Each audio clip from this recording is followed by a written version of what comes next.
Assalamualaikum warahmatullahi wabarakatuh. Salam. Pak, jam dulu dong salam ya. Iya, waalaikumsalam warahmatullahi wabarakatuh. Alhamdulillah, kita berjumpa lagi dalam acara podcast di Nusantara Tangerang. Sahabat-sahabat Budiman yang dimanapun berada, maka telah hadir nih ya narasumber kita. Kita udah 2 minggu yang lalu. Oh, iya. Ya, ini adalah beliau adalah pakar hukum keluarga Islam. Kebetulan sudah bisa hadir di sini. Nanti kita akan lihat bagaimana profil beliau.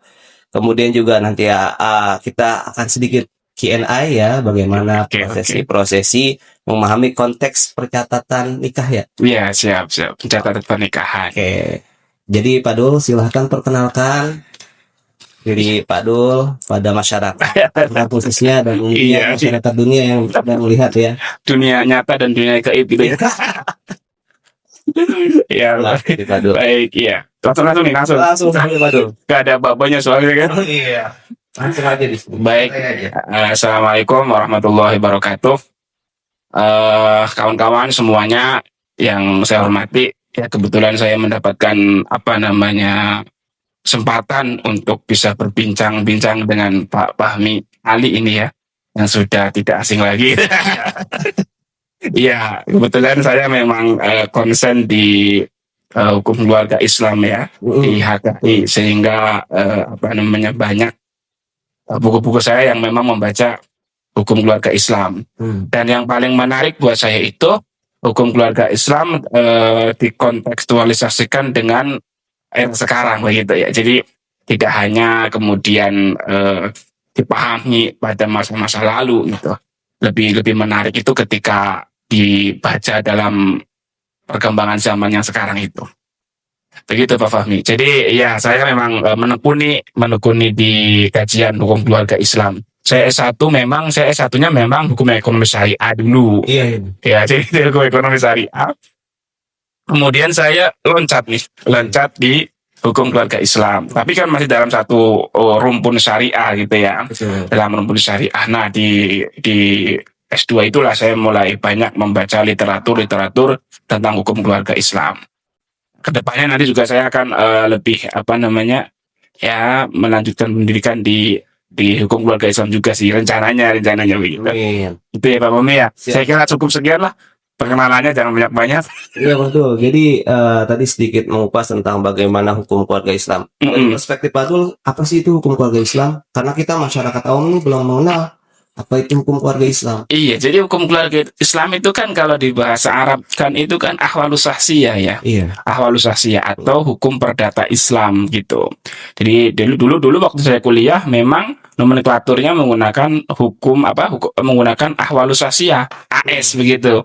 Cuman sekarang ada peraturan yang baru, AS itu dihilangkan kemudian menjadi HKI, hukum keluarga Islam. Jadi dulunya ahwalus sahsiyah. Iya. Nah, nomenklaturnya ganti menjadi hukum keluarga Islam. Apa sih hukum keluarga Islam? Ya tentu hukum keluarga Islam itu mencakup terkait masalah permasalahan-permasalahan yang ada dalam keluarga ya, seperti halnya pernikahan, kemudian juga pernikahan dan turunannya kemudian pernikahan, waris, perceraian, hak asuh anak atau dalam fikih dikenal sebagai hadonah dan sebagainya lah. Jadi ruang lingkupnya hukum keluarga Islam itu banyak, karena kan hukum keluarga Islam juga termasuk kan hukum perdata ya. Kalau kita belajar mengatur ilmu hukum itu kan ada hukum perdata, ada pidana, acara perdata, acara pidana begitu. Nah, hukum keluarga Islam itu masuk pada hukum perdata. Gitu Pak Fahmi. Oke, menarik ya pengantar tadi yang telah disampaikan oleh Pak Dul. Luar biasa sekali ya teman-teman semuanya, sahabat-sahabat Budiman, Stisnu Nusantara Tangerang dan masyarakat Tangerang khususnya dan masyarakat dunia pada umumnya.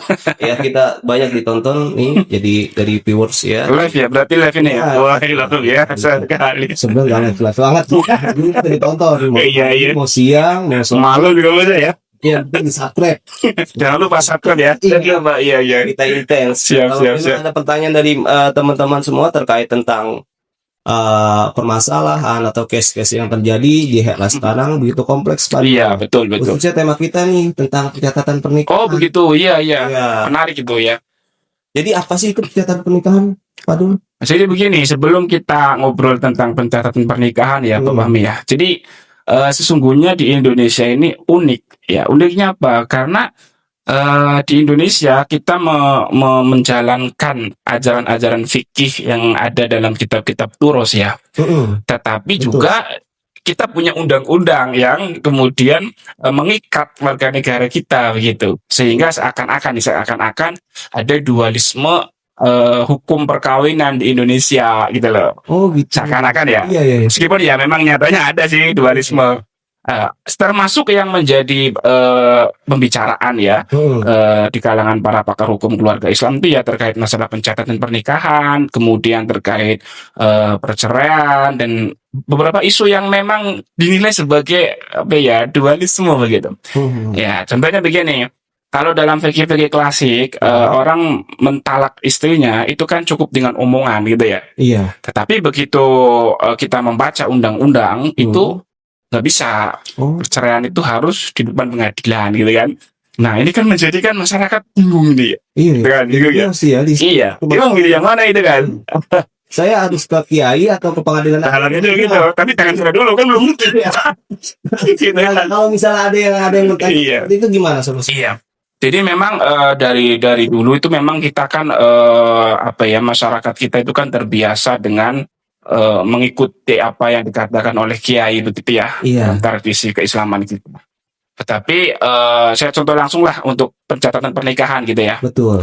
Yang tadi jadi tema hari ini. Ya. Betul. Jadi pencatatan pernikahan, Pak Fahmi, kalau kita tahu bahwa memang undang-undang kita itu mengatur adanya pencatatan pernikahan.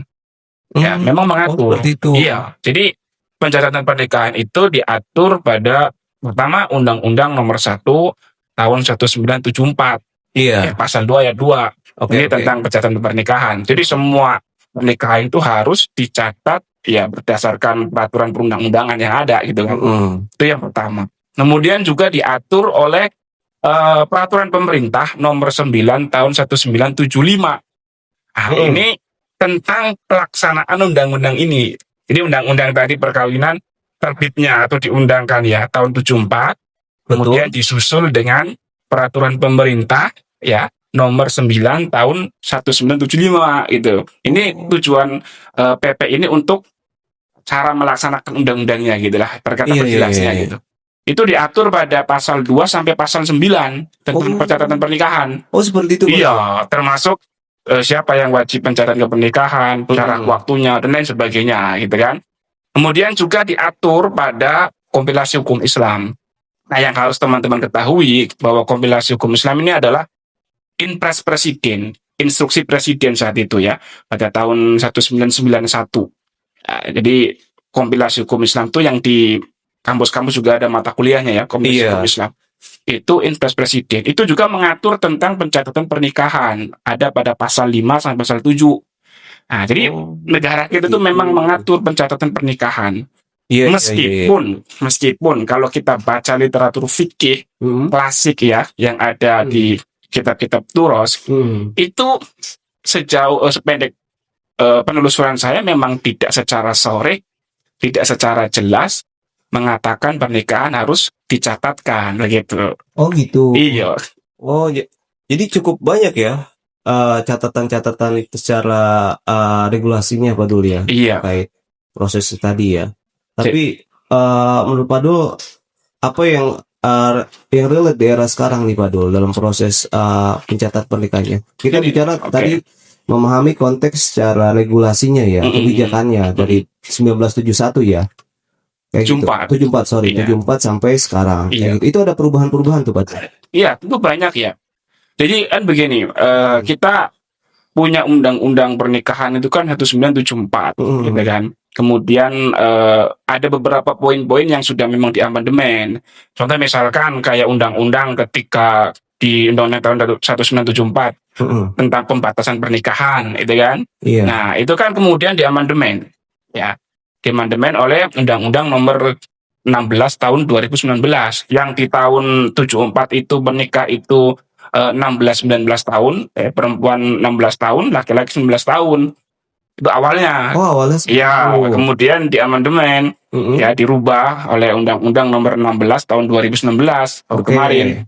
Usia menikah ya harus 19 tahun, 19 tahun. Perempuan 19 tahun, laki-laki 19 tahun. Jadi memang ada perubahan ya disesuaikan dengan konteks dan juga mungkin Tantangan zamannya ya. betul sekali. Oke, sementara nih Pak Dul izin bertanya ya.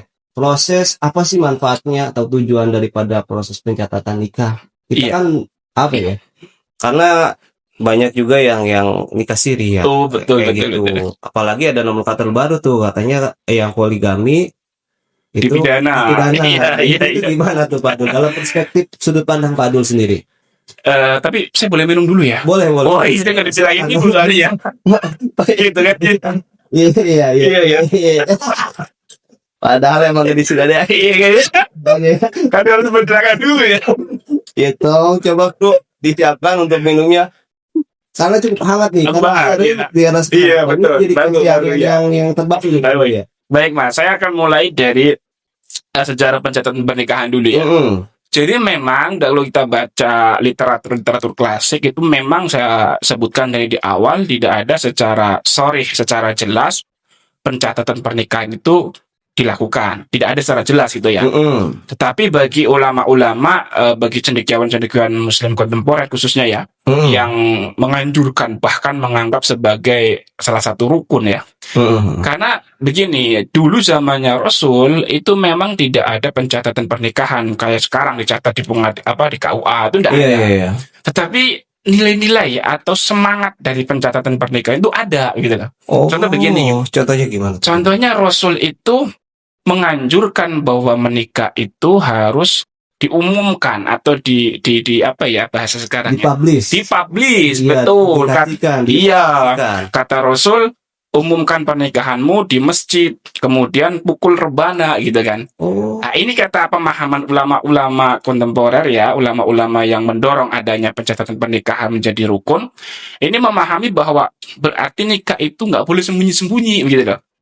Nikah itu harus diketahui orang gitu, nggak boleh sembunyi-sembunyi gitu kan. Jadi memang nilainya di era Rasulullah sudah dijelaskan. Iya, dijelaskan. Rasul menyuruh agar kita mempubliskan pernikahan, memberitahu orang bahwa ini saya menikah gitu kan. Kemudian Rasul juga menganjurkan orang yang menikah mengadakan resepsi atau walimah, gitu kan, pesta, meskipun hanya motong kambing, undang teman-teman. Itu kan tujuannya apa? Tujuannya kan agar orang itu tahu bahwa fulan udah menikah nih sama fulana, itu kan. Meskipun tidak dicatat kayak sekarang, tapi nilainya ada mempubliskan, tidak menyembunyikan pernikahan, kan begitu. Kemudian yang kedua, memang zamannya Rasul itu dan era sahabat ya, zaman Rasul dan juga sahabat itu memang lebih menonjolkan kepada ingatan atau hafalan. Jadi tulisan itu jarang. Sehingga ketika ada peristiwa pernikahan itu memang cukup diingat saja, nggak ditulis gitu kan. Karena memang zaman sahabat itu lebih konsentrasi kepada penulisan Al-Quran, sehingga selain penulisan Al-Quran itu tidak ada, itu ditulis gitu.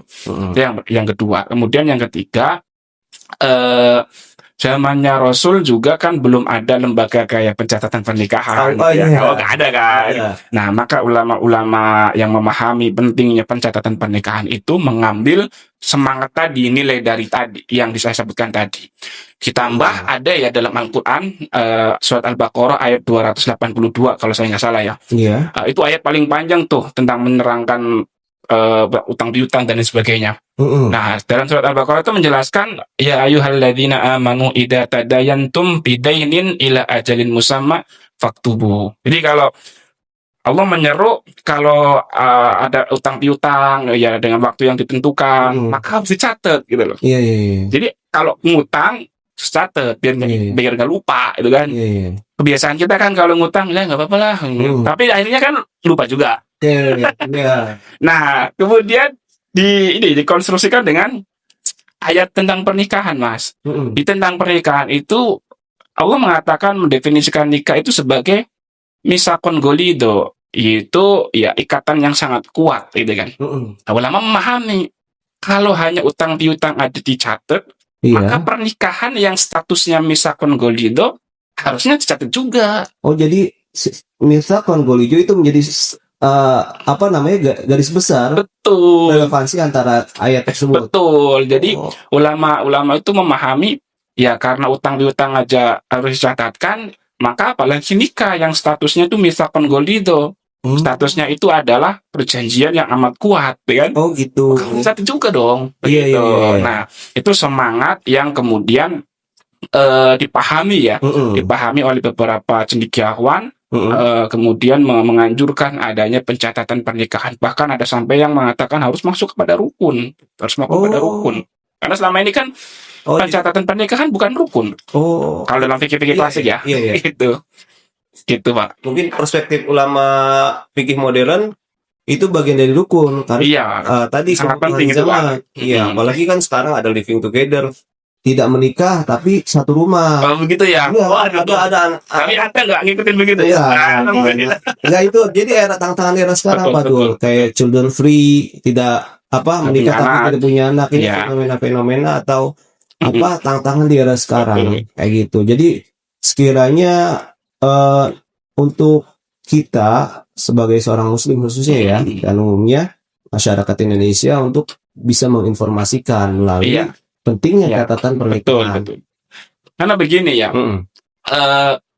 di negara kita itu kan memang semangatnya ingin melindungi warga negaranya. Iya. Negara sebagai organisasi besar yang menaungi semua masyarakat yang ada di dalamnya, itu kan harus melindungi semua warganya kan. Maka Indonesia melalui undang-undang yang tadi yang saya sebutkan, Undang-Undang Nomor 1 Tahun 74, kemudian Peraturan Pemerintah Nomor 9 Tahun 1975, kemudian juga KHI, Kompilasi Hukum Islam. Itu kalau saya baca memang semangatnya ingin memberikan kepastian hukum kepada warga negaranya. Jadi status nikah ini harus pasti nih. Iya. Negara harus hadir, ya kan? Menaungi, melindungi semua warganya.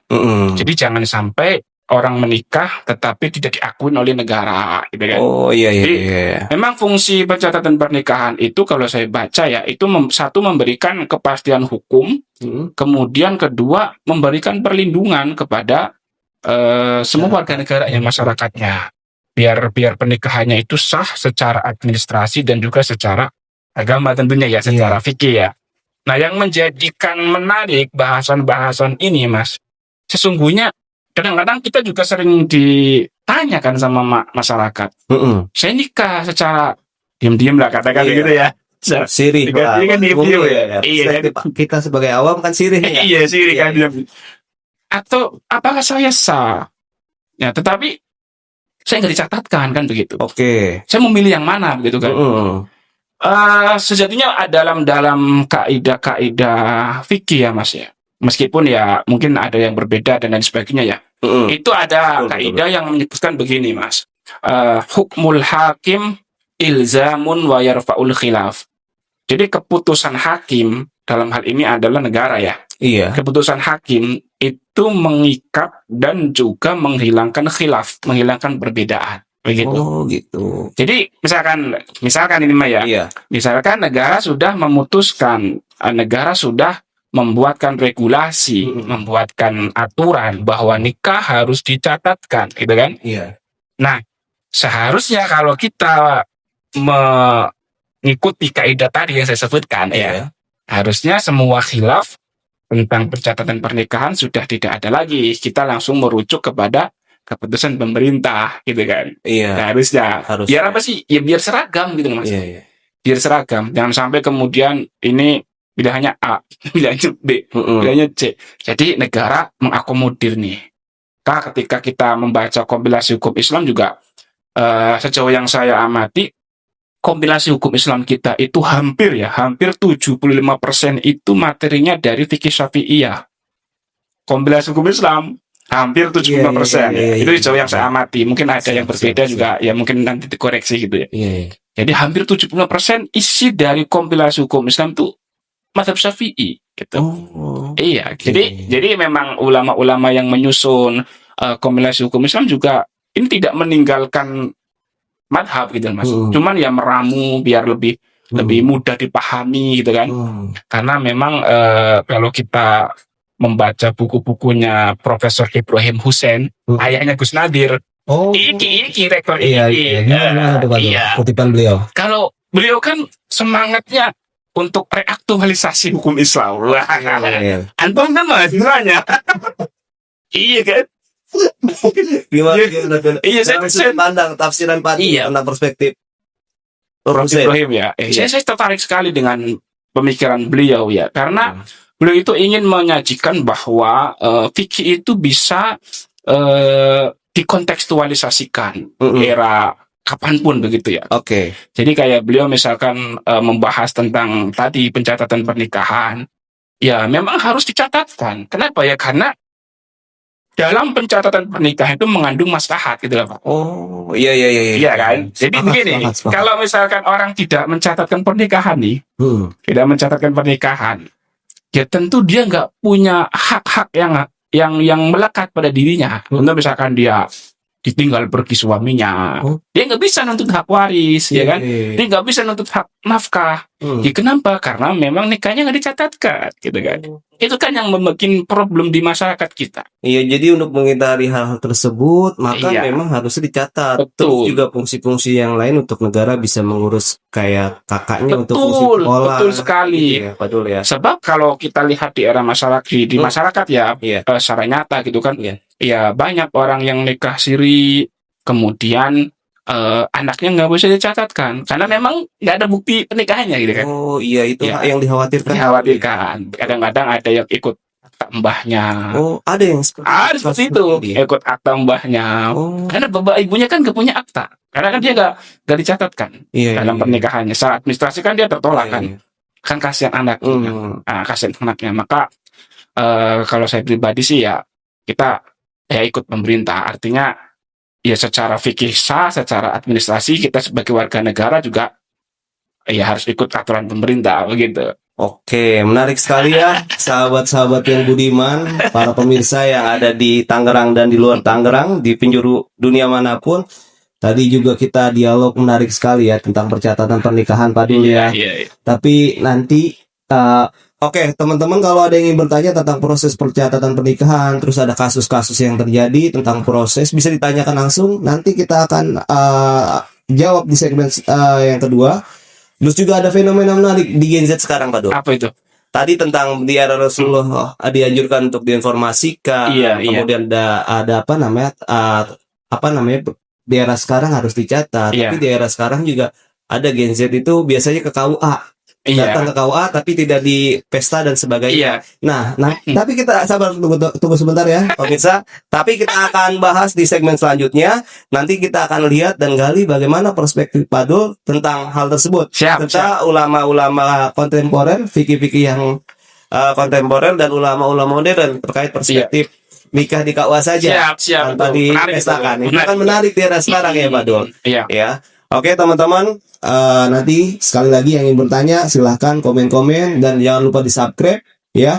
Kalau ada kasus-kasus yang terjadi bisa ya di share di kolom komentar, bisa di komen-komen.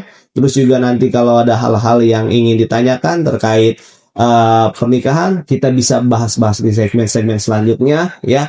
Jadi urgensi pernikahan itu cukup penting Pak Dul edukasi, betul. Karena di era sekarang kan memang di era modern banyak kompleksitas dan case yang terjadi. Rasanya kita tetap harus memegang nilai-nilai fundamental tadi sebagai masyarakat Indonesia secara umum dan khususnya sebagai seorang muslim tentunya supaya tidak keluar dari jalurnya.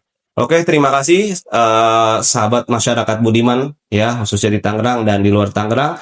Nanti kita akan kembali lagi di segmen selanjutnya. Jangan lupa subscribe dan follow ya akun media Stisnu Nusantara Tangerang. Dan bila mana ada teman-teman sahabat-sahabat yang ingin bingung mencari kampus tempat berkuliah dan mau melanjutkan kemana, kita di sini sudah membuka pendaftaran Stisnu Nusantara Tangerang mahasiswa baru di gelombang pertama. Ya, nanti akan segera tutup di bulan akhir Mei. Ya, jadi disegerakan untuk mendaftar di Stisnu Nusantara Tangerang. Semoga kita mendapat keberkahan para muassis Nahdlatul Ulama. Amin ya rabbal alamin. Terima kasih semuanya. closing statement Pak Dul untuk Oke. segmen pertama ini. Closing statement saya begini. Menikah tidak dicatatkan itu sah secara agama, secara fikih, tetapi dia berdosa secara negara. Ya, jadi ini adalah hal yang menarik ya. Silahkan teman-teman yang ingin bertanya, berkomen langsung saja ya. Jadi tadi apa Pak Dul? Menikah tidak dicatatkan tidak sah secara agama. Oke. Tapi berdosa secara negara. Luar biasa, negarawan sekali. Cinta NKRI. Oke, terima kasih semuanya. Pak Dul, saya lo buat para masyarakat Tangerang. Terima kasih untuk yang sudah menonton. Sampai ketemu di segmen selanjutnya. Wabillahi taufiq wal hidayah. Assalamualaikum warahmatullahi wabarakatuh. Assalamualaikum warahmatullahi wabarakatuh. Jaya.